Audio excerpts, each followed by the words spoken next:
Shanti. Charity begins at home, अर्थात पहले खुद आत्माभिमानी बनने की मेहनत करो, फिर दूसरों को कहो। आत्मा समझकर आत्मा को ज्ञान दो तो ज्ञान तलवार में जहर आ जाएगा। চ্যারিটি বিগিনস অ্যাট হোম, অর্থাৎ প্রথমে নিজের আত্ম অভিমানী হওয়ার পরিশ্রম করো, তারপর অন্যদের বলো। নিজেকে আত্মা মনে করে আত্মাকে জ্ঞান দাও, তাহলে জ্ঞান তলোয়ারে ধার এসে যাবে। संगम युग पर किन दो बातों की मेहनत करने से सत्ययुगी तख्त के मालिक बन जाएंगे? সঙ্গম যুগে কোন দুটি বিষয়ে পরিশ্রম করলে সত্যযুগী সিংহাসনের মালিক হতে পারবে? दुख सुख निंदा स्तुति में समान स्थिति रहे, ये मेहनत करो। कोई भी कुछ उल्टा सुल्टा बोले, क्रोध करे तो तुम चुप हो जाओ, कभी भी मुख की ताली नहीं बजाओ। দুঃখ সুখ নিন্দা স্তুতিতে যাতে সমান স্থিতি থাকে তার জন্য পরিশ্রম করো। কেউ যদি কোনো উল্টো পাল্টা কথা বলে, ক্রোধ করে, তাহলে তোমরা চুপ করে যাও, কখনো মুখের তালি বাজিও না, অর্থাৎ ঝগড়া করো না। চোখের দৃষ্টিকে শুদ্ধ করা, ক্রিমিনাল আয় যেন সম্পূর্ণ সমাপ্ত হয়ে যায়। আমরা আত্মারা হলাম ভাই ভাই আত্মিক হিসাবে, তো আত্মা মনে করে জ্ঞান দাও, আত্ম অভিমানী হওয়ার পরিশ্রম করো, তাহলে সত্যযুগী সিংহাসনের মালিক হয়ে যাবে। যারা সম্পূর্ণ পবিত্র হয় তারাই সিংহাসনের অধিকারী হয়ে যায়। তো সম্পূর্ণ পবিত্রতা অর্থাৎ মনের মধ্যে পবিত্রতা, সংকল্পের মধ্যে পবিত্রতা, দৃষ্টির মধ্যে পবিত্রতা অর্থাৎ আত্মিক দৃষ্টি, বচনের মধ্যে পবিত্রতা মানে দুঃখদায়ী বল থাকবে না, কর্মের মধ্যে পবিত্রতা অর্থাৎ কর্মের আধারে অন্য আত্মাকে সুখ দেবে। এই সমস্ত প্রকারের তার মধ্যে ব্রহ্মচর্য পবিত্রতা, যেটাকে বাবা বলেন তন মন ধন জন সর্বপ্রকারের যখন পবিত্রতা ধারণ করবে আত্মা নিজের জীবনে, তখনই সত্যযুগের সিংহাসনের অধিকারী আত্মা হয়ে যাবে। এর জন্য বাবা বাচ্চাদেরকে বারবার বোঝাতে থাকেন। বা বলেন তোমরা আত্মারা এই তৃতীয় নয়ন পেয়েছ, যাকে জ্ঞান নেত্র বলা হয়। সেই নেত্রে তোমরা নিজের ভাইদের দেখো। ভাইদের দেখা অর্থাৎ আত্মাদেরকে দেখা, কারণ আমরা জানি আমরা প্রত্যেকে আত্মিক হিসাবে ভাই ভাই। তাই এই এক কথা বুদ্ধির দ্বারা বুঝতে পারো কি যখন আমরা ভাই ভাইকে দেখব তখন আমাদের কর্ম ইন্দ্রিয় চঞ্চল হবে না। চঞ্চল হবে না কেন? কারণ কর্ম ইন্দ্রিয় তখন শান্ত শীতল হবে। আর এই অভ্যাস করতে করতে দৃষ্টি যা ক্রিমিনাল ছিল, তো তখন সেই দৃষ্টি শুদ্ধ বা সিভিল হয়ে যাবে। বাবা বলেন যে বিশ্বের মালিক হওয়ার জন্য পরিশ্রম তো করতেই হবে। তো এই পরিশ্রম শরীরের পরিশ্রম নয়, এই পরিশ্রম হচ্ছে মন আর বুদ্ধির পরিশ্রম। তাই এখন এই পরিশ্রম করো, অর্থাৎ এই সঙ্গম যুগে যখন জ্ঞান প্রাপ্ত করছি তো তো মন বুদ্ধির পরিশ্রম অবশ্যই করতে হবে। এই পরিশ্রম করার জন্য বাবা নূতন নূতন গুহ্য পয়েন্ট শোনায়। তাই এখন নিজেদের ভাই ভাই মনে করে জ্ঞান দানের অভ্যাস করতে হবে।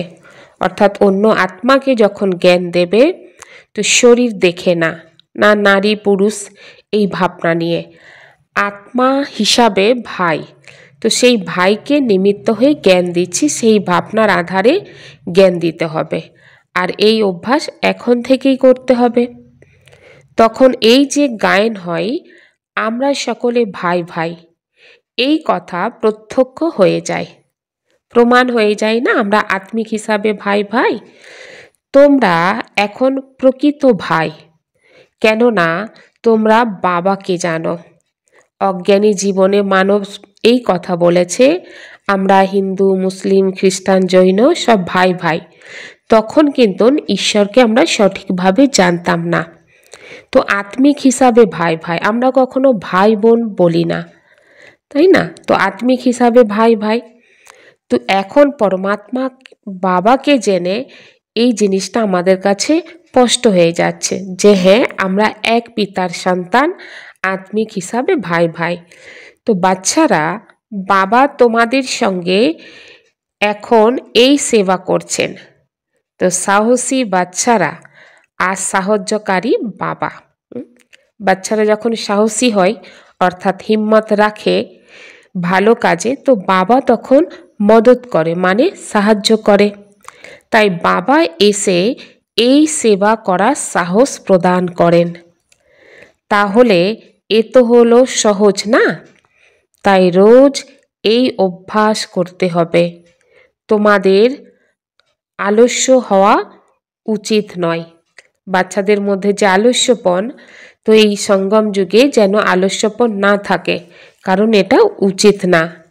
বাচ্চারা এই নূতন নূতন পয়েন্ট পায়। বাচ্চারা জানে যে আমাদের মতন ভাই ভাইদের বাবা পড়াচ্ছেন।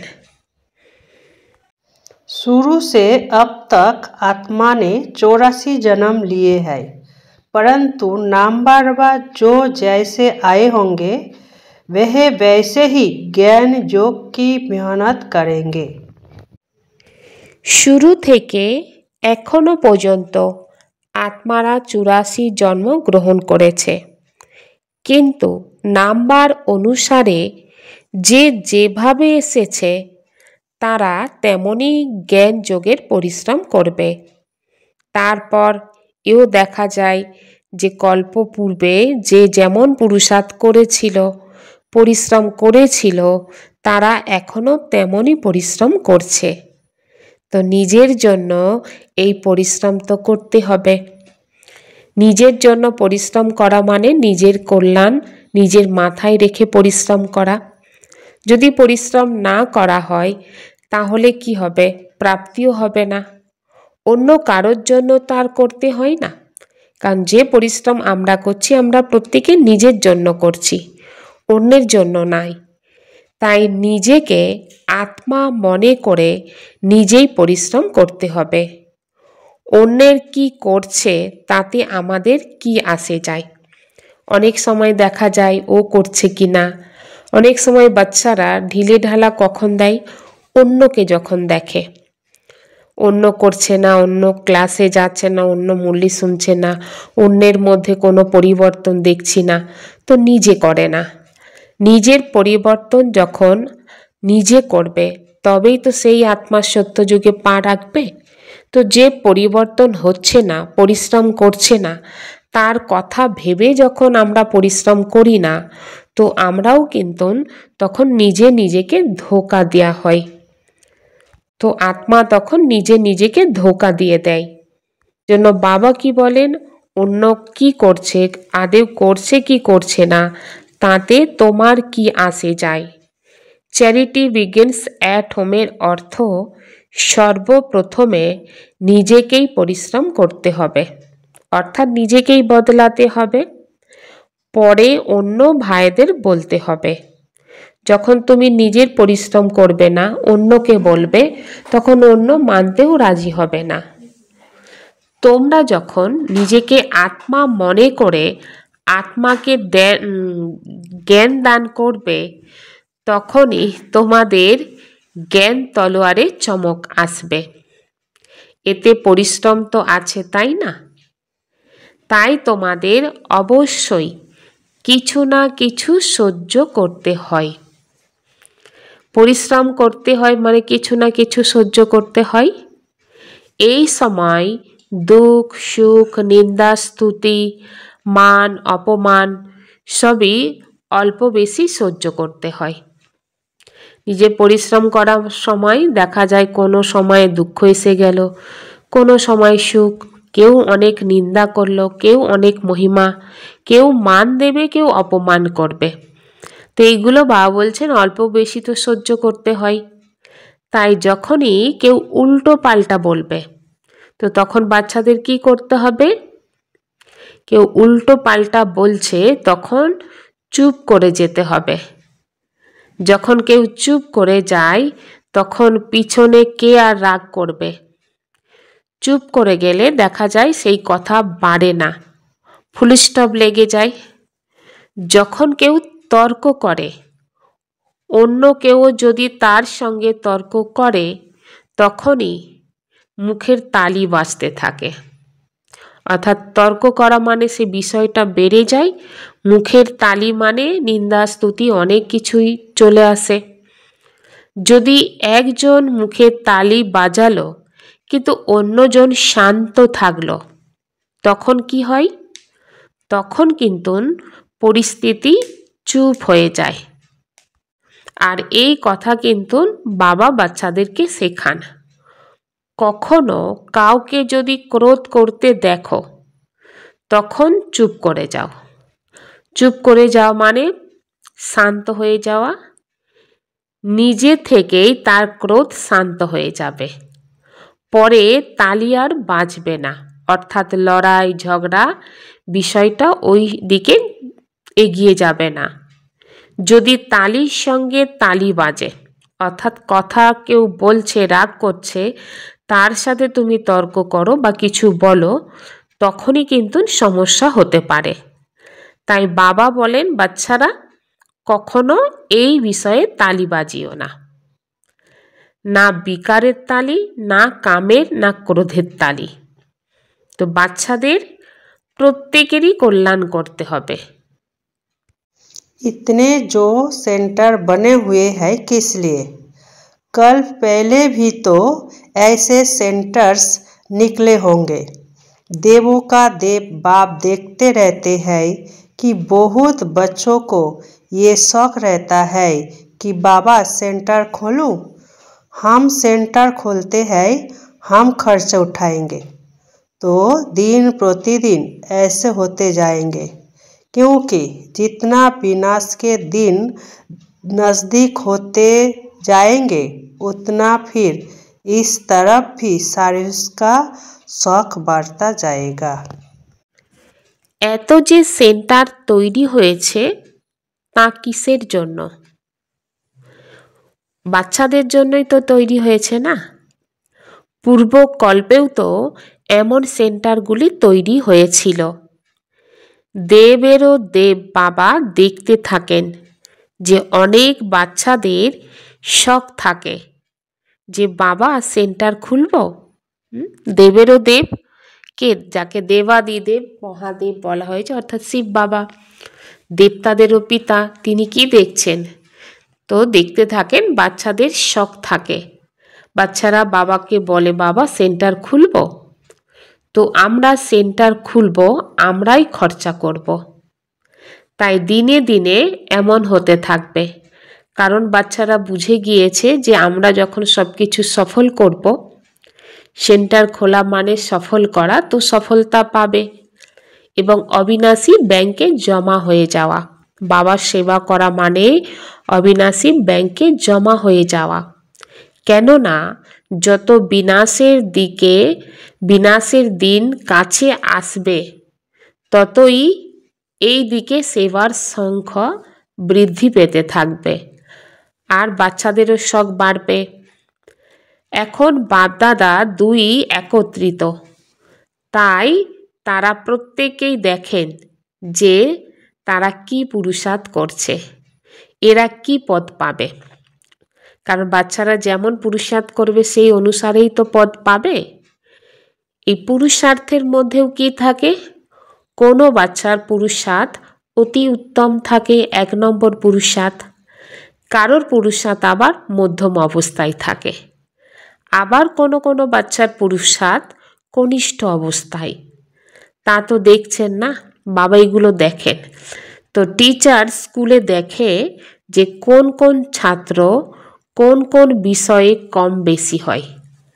তাই এখানে এমনই, কোনো কোনো বাচ্চা খুব ভালোভাবে মনোযোগ দেয়, তখন নিজেকে উচ্চ মনে করে, কখনো কখনো ভুলও করে, স্মরণে থাকে না, তখন নিজেকে কম মনে করে। এ তো স্কুল, তাই না? তো বাচ্চারাও বলে, বাবা আমরা কখনো কখনো খুব খুশিতে থাকি। তো কখন খুব খুশিতে থাকে? যখন প্রতিটা শ্রীমতকে পালন করে, বাবার নির্দেশকে মেনে চলে, তো অটোমেটিক্যাল খুশি চলে আসে, তখন খুব খুশিতে থাকে। আবার কখনো কখনো খুশি কম হয়ে যায়। কখন খুশি কম হয়ে যায়? যখন বাচ্চারা বাবা শ্রীমতের বিরুদ্ধে চলে, অর্থাৎ শ্রীমতকে মান্য করে না, তখনই অটোমেটিক্যাল খুশি কম হয়ে যায়। বুঝতেও পারে যে খুশি কম হওয়ার কারণ কি, বাবা শ্রীমতকে পালন করছি না বা পালন করতে পারছি না।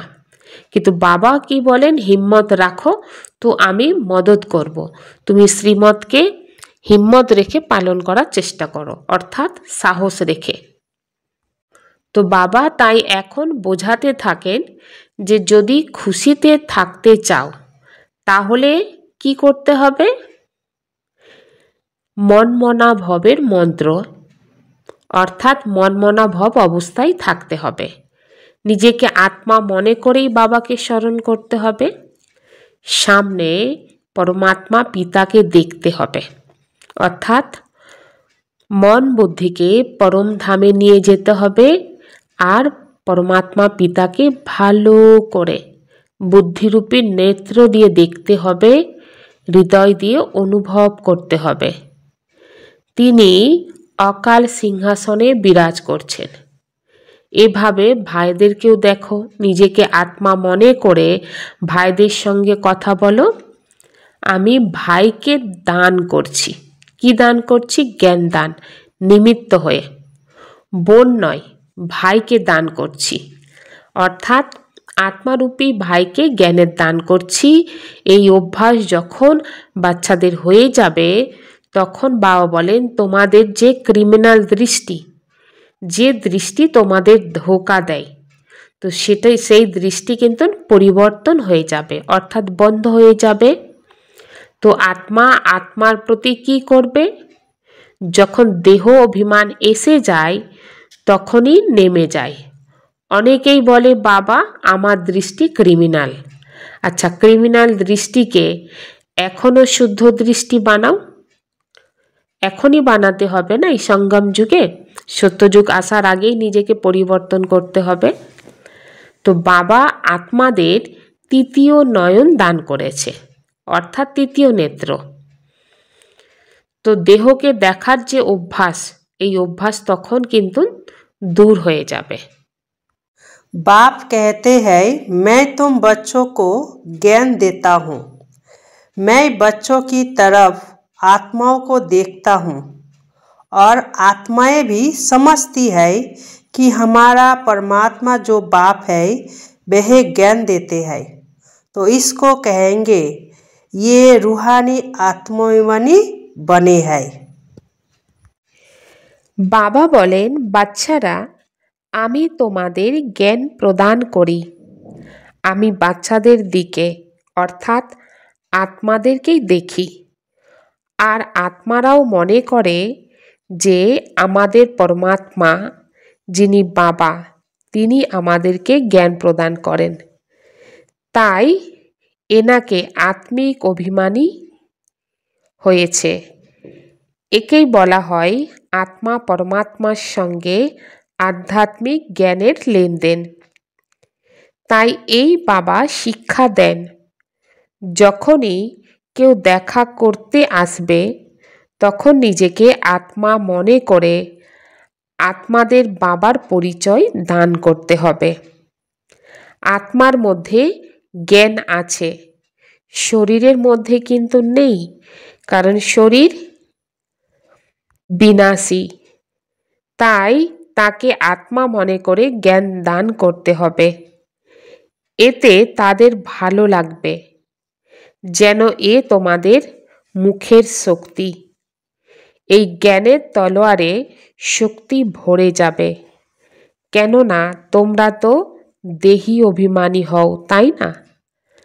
তো তাই এই অভ্যাস করে দেখো, অর্থাৎ আত্ম অভিমানী হয়ে জ্ঞান দিতে হবে। এটা কিন্তু বাবা বাচ্চাদেরকে বারবার বলছেন, এই অভ্যাস বাচ্চাদেরকে করতে হবে।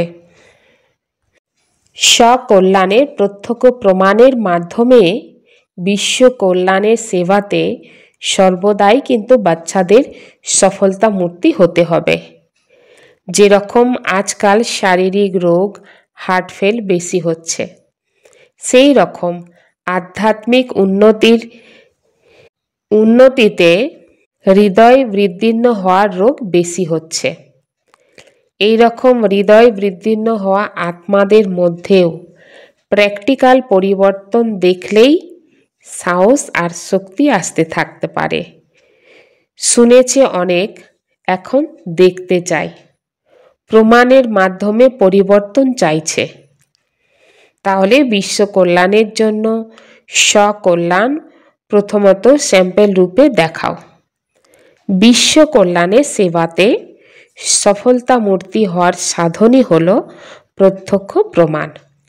তো এই প্রমাণের মাধ্যমে বাবার প্রত্যক্ষতা হবে, যেটা বলছে সেটা তোমাদের স্বরূপের মাধ্যমে প্র্যাকটিক্যালে দেখা যাবে, তখনই দুনিয়ার মানব মানবে। আর অন্যদের চিন্তা ভাবনাকে নিজের চিন্তা ভাবনার সাথে মেলাতে হবে। তো এটাই হলো রিগার্ড দেয়া বা সম্মান দেয়া। ওম শান্তি।